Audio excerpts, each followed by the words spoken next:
ये पल हम कभी नहीं भूल पाएंगे।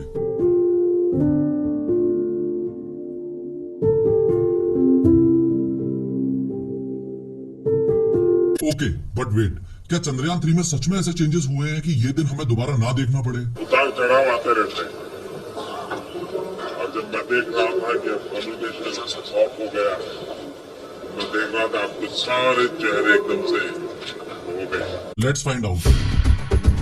3D एनिमेशन की मदद से आज की इस वीडियो में हम स्टेप बाय स्टेप ये समझेंगे कि जब चंद्रयान 2 का विक्रम लैंडर चांद की सतह से सिर्फ 335 मीटर की ऊंचाई पर था, तब उसमें ऐसी क्या गड़बड़ी हुई कि वो सॉफ्ट लैंडिंग नहीं कर पाया और मून के सरफेस में जाके क्रैश लैंडिंग कर गया। उसके अलावा ये भी समझेंगे कि चंद्रयान 3 में इसरो ने ऐसे क्या क्या चेंजेस किए हैं कि इस बार पूरा भारत इतना कॉन्फिडेंट है कि चंद्रयान 3 इजीली सॉफ्ट लैंडिंग कर ही लेगा। देखो, ये मून का सरफेस है और ये चंद्रयान 2 का लैंडर है जिसका नाम है विक्रम। ये विक्रम लैंडर जो आज से 4 साल पहले मून के सरफेस पर क्रैश लैंडिंग कर गया था, वो इसरो के हिसाब से इस ट्रेजेक्टरी में जाना चाहिए था और काफी हद तक इसने उस एक्सपेक्टेड ट्रेजेक्टरी को फॉलो भी किया था। लेकिन एक तो इस पॉइंट पर और एक इस पॉइंट पर कुछ ऐसी गड़बड़ी हुई कि जो विक्रम लैंडर की ऑब्जर्व ट्रेजेक्टरी थी वो कुछ ऐसी निकल कर आई थी और ऑब्वियसली इन दिक्कतों की वजह से विक्रम लैंडर के सॉफ्टवेयर में ग्लिच आ गया और इसरो और करोड़ों देशवासियों ने जैसा सोच रखा था वैसा नहीं हुआ। आज से 4 साल पहले विक्रम लैंडर की लैंडिंग में जो दिक्कतें आई उनको समझना ऑलमोस्ट इम्पॉसिबल है अगर हम थोड़ा सा पीछे जाकर ये ना समझे कि इसरो की विक्रम लैंडर को सॉफ्ट लैंडिंग करवाने की एग्जैक्ट प्लानिंग क्या थी। धरती से ही शुरू करते हैं। इंडिया में इस जगह लोकेटेड है आंध्र प्रदेश और आंध्र प्रदेश में भी इस जगह लोकेटेड है सतीश धवन स्पेस सेंटर। चंद्रयान 2 को इस सतीश धवन स्पेस सेंटर से ही लॉन्च किया गया था और लॉन्च साइट कुछ ऐसी दिखती है। ये जो पूरा का पूरा इतना बड़ा सेटअप आप देख रहे हो, ये एक लॉन्च व्हीकल है। इस लॉन्च व्हीकल को LVM-3 बोला जाता है जिसका फुल फॉर्म है लॉन्च व्हीकल मार्क 3। इतने बड़े बड़े पार्ट्स तो सारे के सारे बूस्टर्स हैं जो सिर्फ चंद्रयान को स्पेस में लेकर जाएंगे। काम की चीज तो इसमें बस यहाँ ऊपर रखी रहती है जिसको आप लोग चंद्रयान 2 के नाम से जानते हो। चंद्रयान को चांद तक ले जाने के लिए सबसे पहला कदम है कि इस LVM-3 को लॉन्च किया जाए। इस LVM-3 को लॉन्च करते ही ध्यान रखना है स्टार्टिंग में सिर्फ ये जो साइड वाले 2 बूस्टर्स हैं यही इग्नाइट होंगे और एक पर्टिकुलर ऊंचाई तक ये ही लेकर जाएंगे। जैसे ही इनका काम पूरा हो जाएगा ये अपने आप को सेपरेट कर लेंगे और समुद्र में जाकर गिर जाएंगे या नीचे पहुंचते पहुंचते फ्रिक्शन से बर्न ऑफ हो जाएंगे। इनके सेपरेट होते ही ये मेन वाला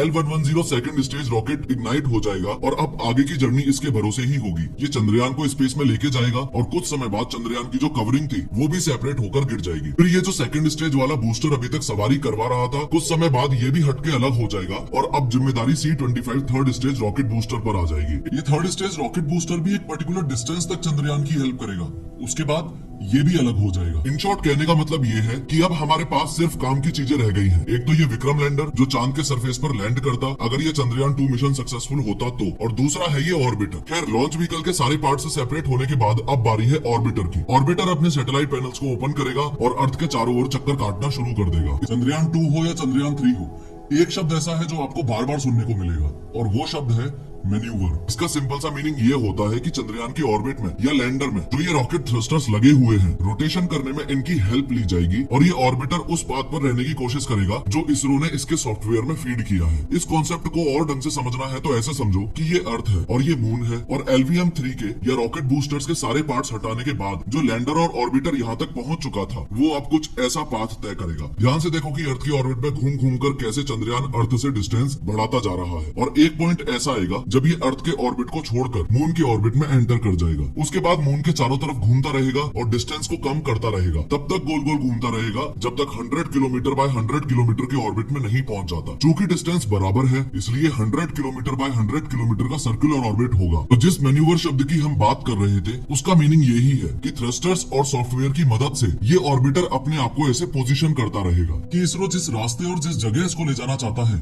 बस ये उस जगह सेफली पहुंच जाए। फिलहाल चंद्रयान 2 इस 100 किलोमीटर बाय 100 किलोमीटर के ल्यूनर ऑर्बिट में है यानी चांद के ऑर्बिट में है और अभी फिलहाल इसके 2 पार्ट्स हैं। एक तो ये ऑर्बिटर और दूसरा है ये विक्रम लैंडर। फाइनली यहाँ से ऑर्बिटर और लैंडर एकदम अलग अलग चले जाएंगे। आप साफ साफ देख पा रहे हो कि ऑर्बिटर उसी ऑर्बिट में कंटिन्यू कर रहा है जिसमें था, लेकिन विक्रम लैंडर अब मून के सरफेस की तरफ बढ़ने लगा है। ऑर्बिटर इस ऑर्बिट में आने वाले 7.5 सालों तक चंद्रमा के चारों तरफ घूमता रहेगा और इसरो को बहुत काम का डेटा देता रहेगा। लेकिन विक्रम लैंडर अब मून के सरफेस की ओर बढ़ना शुरू कर देगा। अब आगे आने वाली 2 मिनट्स में हमें पता चलेगा कि विक्रम लैंडर के साथ एग्जैक्टली क्या गड़बड़ हुई थी जो वो क्रैश लैंडिंग कर गया। और एक बार हम चंद्रयान 2 के फेलियर को समझ लें, उसके बाद मैं आपको ये भी बताऊंगा कि चंद्रयान 3 को सक्सेसफुल बनाने के लिए उसमें क्या क्या मेजर चेंजेस किए गए हैं। देखो, ये आपके सामने मून के सरफेस पर वो लोकेशन है जहां चंद्रयान 2 को सक्सेसफुली लैंड करना चाहिए था। अगर इस लोकेशन से मैं 4 किलोमीटर दूर चला जाऊं तो इस एरिया को बोला जाता है फाइन ब्रेकिंग फेज। अगर मैं थोड़ा और दूर चला जाऊं तो 4 किलोमीटर से 8.3 किलोमीटर का जो ये एरिया होता है इसे बोला जाता है कैमरा कॉस्टिंग फेज। इसके अलावा 8.3 किलोमीटर से आगे का जो एरिया होता है जहां से विक्रम लैंडर मून के सरफेस को अप्रोच करना शुरू कर देता है उसको बोला जाता है रफ ब्रेकिंग फेज। अब आगे बढ़ के हम एक बार ये समझे कि गलत क्या हुआ,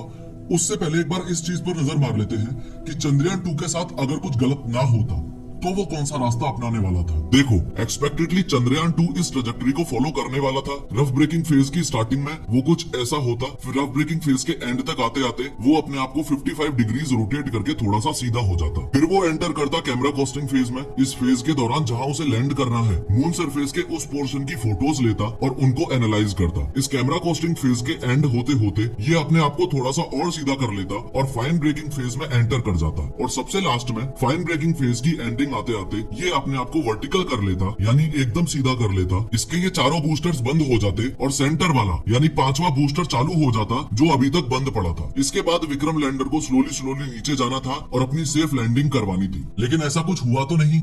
तो अब समझते हैं गड़बड़ कहाँ हुई। देखो, जिस समय विक्रम लैंडर मून के अराउंड ऑर्बिट में मौजूद है उस समय उसकी 2 वेलोसिटीज होती हैं, एक हॉरिजॉन्टल वेलोसिटी और दूसरी होती है वर्टिकल वेलोसिटी। हॉरिजॉन्टल वेलोसिटी का मीनिंग है ऑर्बिटिंग के डायरेक्शन में ही जो वेलोसिटी होती है, और वर्टिकल वेलोसिटी का मीनिंग है कि मून के सरफेस के डायरेक्शन में जो वेलोसिटी होती है। दूसरे शब्दों में वर्टिकल वेलोसिटी को आप ये भी मान सकते हो कि मून के सरफेस पर लैंड करते वक्त जो वेलोसिटी होती है। फाइनली आज से 4 साल पहले चंद्रयान 2 का विक्रम लैंडर जब रफ ब्रेकिंग फेज में एंटर हुआ था तब सब कुछ सही था। ये rough breaking phase total 10 minute 23 second का था। रफ ब्रेकिंग फेज की जब एंडिंग हुई, फॉर्चुनेटली वहां तक भी सब कुछ एकदम सही चल रहा था। लेकिन इसके बाद शुरू होता है कैमरा कॉस्टिंग फेज। अब ये कैमरा कॉस्टिंग फेज लगभग 4.3 किलोमीटर का डिस्टेंस था और 38 सेकंड में पूरा होना चाहिए था। यहाँ आपको ये भी बता दूं कि विक्रम लैंडर जो क्रैश हुआ था वो इसी फेज की वजह से हुआ था। ध्यान से समझो कैसे। साइंटिफिक स्पेस टर्म्स में एक शब्द यूज होता है एटीट्यूड। इस शब्द का सिंपल सा मीनिंग है ओरिएंटेशन। विक्रम के एटीट्यूड का सिंपल सा मीनिंग है कि वो किस तरफ कितना झुका हुआ है और उसका ओरिएंटेशन उस इंस्टेंस पर कैसा है। अब कैमरा कॉस्टिंग फेज में होना ये था कि विक्रम लैंडर मून सरफेस के या अपनी लैंडिंग साइट के फोटोज खींचने वाला था। इसलिए इसरो ने विक्रम लैंडर के सॉफ्टवेयर में इस बात को बहुत अच्छे से हार्ड कोड किया हुआ था कि चाहे कुछ भी हो जाए तुझे अपना ओरिएंटेशन यानी कि एटीट्यूड चेंज नहीं होने देना है। इसका ऑब्वियस रीजन ये था कि कैमरा कॉस्टिंग फेज के दौरान विक्रम लैंडर पर लगे हुए कैमरास अपनी लैंडिंग साइट की बहुत सारी इमेजेस लेने वाले थे और ऑर्बिटर में लगा हुआ OHRC यानी ऑर्बिटल हाई रेजोल्यूशन कैमरा जो डेटा विक्रम लैंडर के पास भेज रहा था उससे मैचिंग करवाने वाले थे। तो विक्रम लैंडर का एटीट्यूड हार्ड कोड करते वक्त इसरो ने ये एक्सपेक्ट नहीं किया था कि थ्रस्टर्स जितना चाहिए उससे ज्यादा बूस्ट कर जाएंगे और अनफॉर्चुनेटली यही हुआ। इन शॉर्ट, इसरो जो अज्यूम करके चल रहा था थ्रस्टर्स ने उससे ज्यादा पावर जनरेट कर दी। इसका सिंपल सा मीनिंग ये होता है कि चंद्रयान 2 के लैंडर में 4 थ्रस्टर्स लगे हुए थे, उसमें से अगर एक उम्मीद से ज्यादा पावर बूस्ट करने लग गया तो उस पर ध्यान देने की बजाय सॉफ्टवेयर अपना 100% फोकस इस बात पर रखेगा कि एटीट्यूड में कोई भी चेंज नहीं होना चाहिए, क्योंकि लैंडर इस समय कैमरा कोस्टिंग फेज में है। As a result of which attitude को मेंटेन करने के लिए दूसरे बूस्टर्स को भी पावर अप करना पड़ेगा। एंड फॉलोइंग दिस, इसरो के अनुमान के हिसाब से विक्रम लैंडर की जो एक्सपेक्टेड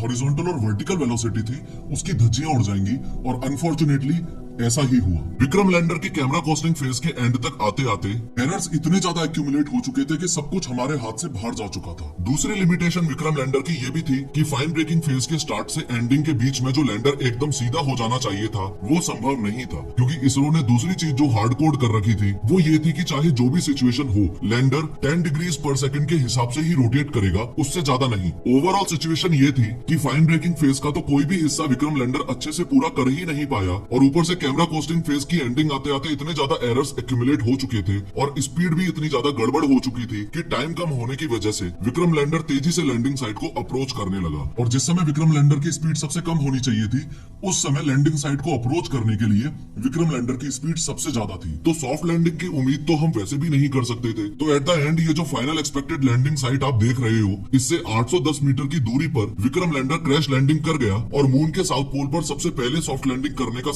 सपना ही रह गया। अब बात करते हैं कि इसरो ने चंद्रयान 3 में इस बार ऐसे क्या बदलाव किए हैं कि सॉफ्ट लैंडिंग की पूरी उम्मीद है। देखो, सबसे पहले तो चंद्रयान 2 के केस में चांद के सरफेस पर जो सेफ लैंडिंग जोन इसरो ने डिसाइड किया था वो 500 मीटर बाय 500 मीटर का था, लेकिन इस बार उस सेफ लैंडिंग जोन को बढ़ाकर इसरो ने 4.2 किलोमीटर बाय 2.5 किलोमीटर का कर दिया है। इसका मतलब ये हुआ कि चंद्रयान 3 की लैंडिंग के टाइम पर अगर कोई भी दिक्कत आई भी तो उसे तेजी से भागकर एक पर्टिकुलर लैंडिंग स्पॉट चूज करने की जरूरत नहीं है। इतनी बड़ी रेंज है तो वो कहीं भी सेफ जोन ढूंढ के लैंड कर सकता है। और जो लोग चंद्रयान 2 को एक फेलियर की नजर से देखते हैं, उनको ये भी बता दूं कि चंद्रयान 2 का जो ऑर्बिटर था उसने इसरो की हद से ज्यादा मदद की है चंद्रयान 3 के लिए इस लैंडिंग साइट को एक्सपेंड करने में। दूसरा सबसे बड़ा चेंज चंद्रयान 3 के केस में ये है कि जो फिक्स्ड रेंजेस लास्ट टाइम थी उनमें थोड़ा सा रिलैक्सेशन दिया गया है। इन शॉर्ट, लैंडर के डिजाइन में इस तरीके से इंप्रूवमेंट्स किए गए हैं कि अब कैमरा कोस्टिंग फेज में चंद्रयान 3 के लैंडर को एटीट्यूड फिक्स रखने की जरूरत नहीं है। नीड के हिसाब से ओरिएंटेशन चेंज होता रहेगा। फिक्स्ड रेंजेस में अगर रिलैक्सेशन की बात चल ही रही है तो एट द सेम टाइम ये भी आपको बताना बहुत ज्यादा जरूरी है कि जो 10 डिग्रीज पर सेकंड के हिसाब से चंद्रयान 2 के विक्रम लैंडर में रोटेशन की लिमिट सेट की गई थी, वो लिमिट अब बढ़ाकर 25 डिग्रीज पर सेकंड कर दी गई है। इनके अलावा हंड्रेड्स ऑफ चेंजेस किए गए हैं रोवर्स में,